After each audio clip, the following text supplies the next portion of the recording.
لوگ جب ٹیلی فون پر مجھ سے خواب کی تعبیر پوچھتے ہیں تو اس سے مجھے سخت تکلیف ہوتی ہے، اس لیے کہ وقت و مسائل بتانے کا ہوتا ہے۔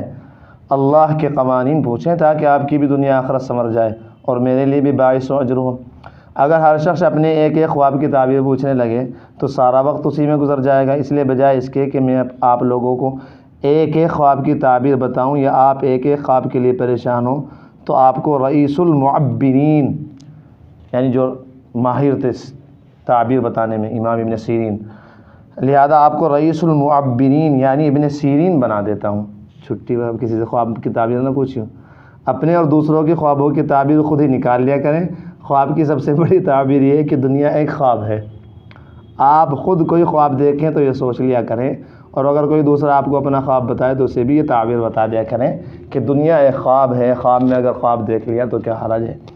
لوگ بیداری سے زیادہ خوابوں کو اہمیت دیتے ہیں، بیداری کو خواب کے مطابق سمجھتے ہیں، جبکہ در حقیقت خواب بیداری کے تابع ہے۔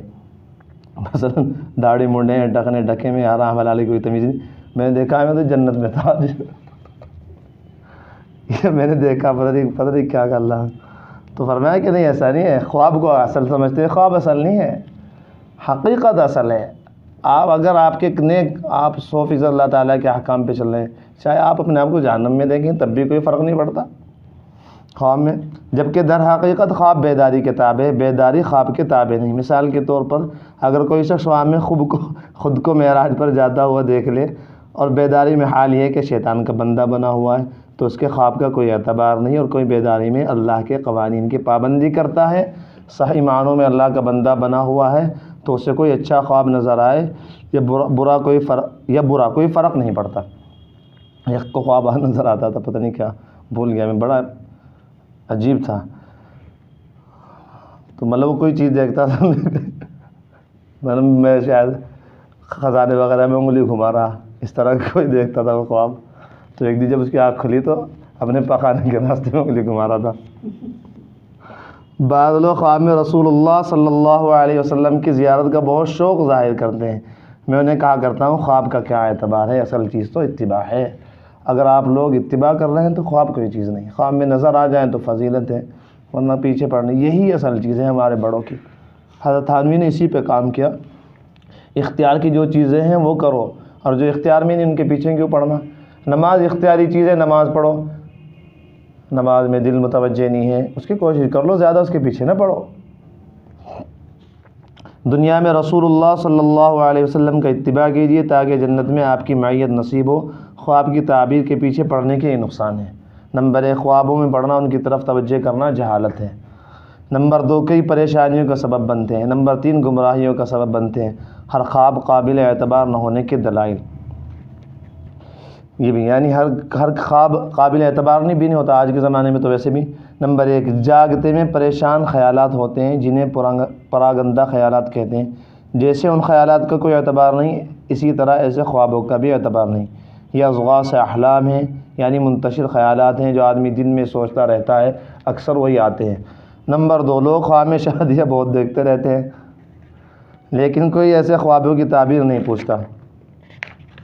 بعض مرتبہ معدے کی خرابی کی وجہ سے دماغ پر اثر ہوتا ہے، جس کے نتیجے میں عجیب عجیب خواب نظر آتے ہیں۔ کوئی خواب دیکھا اور اس کی تعبیر کے پیچھے پڑ گئے، اپنا بھی وقت ضائع کیا اور جسے تعبیر پوچھی اس کا بھی وقت ضائع کیا۔ جب بھی کوئی خواب دیکھیں تو اس کے بارے میں یہ سوچیں۔ نمبر 1، جیسا کہ میں نے بتایا اکثر خواب منتشر خیالات ہوتے ہیں، تو یہ سوچیں یہ اضغاث احلام ہیں، بیکار کی باتیں ہیں، ان کی کیا تعبیر پوچھنا۔ اگر ایسا خواب دکھا جس میں کوئی بشارت ہو تو وہ خواب بتا سکتے ہیں۔ نمبر 2، اگر واقعاتاً صحیح خواب ہے تو دیکھنا یہ ہے کہ اسی شخص کے بارے میں ہے یا دنیا کے حالات کے بارے میں۔ نمبر 3، اگر بالفرض صحیح خواب ہے اور اس کا تعلق بھی اسی دیکھنے والے سے ہے تو پھر یہ کہ اگر اس کو اس خواب کی تعبیر معلوم ہو گئی تو کیا اسے کوئی فائدہ حاصل ہوگا؟ بسا اوقات خواب میں کسی پریشانی کی طرف اشارہ ہوتا ہے، اسے اس پریشانی کو دور کرنے پر قدرت نہ ہوئی تو یہ دوہری پریشانی کا شکار ہوگا۔ ایک پریشانی وہ جس کی طرف خواب میں اشارہ ہوا، اور دوسری پریشانی ہے کہ قبل از وقت پریشانی کا علم ہونے کی وجہ سے پریشان رہے گا، یعنی وہ مصیبت آئی بھی نہیں اور اس کے غم میں مرا جا رہا ہے۔ حضرت یوسف علیہ السلام کو خواب کی تعبیر کا علم دیا گیا تھا۔ قرآن میں ہے کہ 2 قیدیوں پر بادشاہ کو زہر دینے کا مقدمہ تھا، ہر ایک نے الگ الگ خواب دیکھا، دونوں اپنے اپنے خواب کی تعبیر معلوم کرنے کے لیے حضرت یوسف کی خدمت میں حاضر ہوئے۔ آپ نے پہلے ان کو اسلام کی تبلیغ فرمائی، پھر تعبیر بتائی کہ ایک کو موت کی سزا دی جائے گی، دوسرے کو بری کر دیا جائے گا۔ قرآن میں دوسرا قصہ بادشاہ کا ہے کہ اس نے خواب دیکھا 7 خوشے ہرے اور 7 خوشے خشک ہیں، 7 گائیں موٹی اور 7 گائیں دبلی ہیں، دبلی گائیں موٹی گائیں کو کھا رہی ہیں۔ اس نے حضرت یوسف سے تعبیر معلوم کروائی تو آپ نے فرمایا 7 سال خوب اچھی فصل ہوگی اور پھر 7 سال قحط کے ہوں گے۔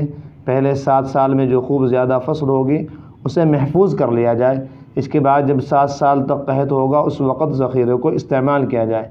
حضرت یوسف علیہ السلام نے تو فائدے کی وجہ سے تعبیر بتا دی تھی، کیونکہ ان کے بتائے ہوئے طریقے پر عمل کر کے لوگوں کو تکلیف سے بچا لیا، ویسے بھی وہ نبی تھے۔ تو خیر، سب کے لیے حقیقت تعبیر، بھائی محمود، سب کے لیے تعبیر خواب کی ہے کہ دنیا ایک خواب ہے۔ حضرت فرما رہے ہیں خواب کی حقیقت ہر شخص کے لیے ہر حال میں ہر زمانے میں یہ ہے، دنیا کیا ہے؟ خواب ہے۔ خواب سے دنیا کی فنائیت کا سبق حاصل کریں، بیداری درست کرنے کا ذریعہ بنائیں، فکر آخرت پیدا کریں۔